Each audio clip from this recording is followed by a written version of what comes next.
জঙ্গলে কুকুর হাড্ডি খাচ্ছিল। তো হঠাৎ করে এক বাঘের আক্রমণ। ভয় পেয়ে কুকুর ভাবছে কি করা যায়। কুকুর সাথে সাথে একটা প্ল্যান আটকালো। কুকুর খাচ্ছিল হাড্ডি, তো আওয়াজ দিল, বলছে ওয়াও, বাঘের মাংস এত টেস্টি।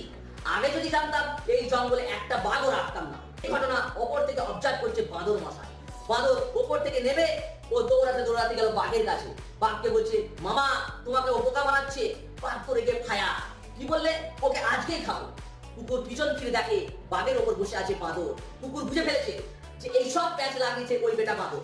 বাঘ আসছে একদিক থেকে আর কুকুর এদিকে ফিরে আওয়াজ দিচ্ছে। বাঁদরটারে পাঠালাম বাঘটাকে ছলে বলে কৌশলে ভুলভাল একটা কিছু বুঝিয়ে ধরে নিয়ে আসতে, এত দেরি কেন লাগায়?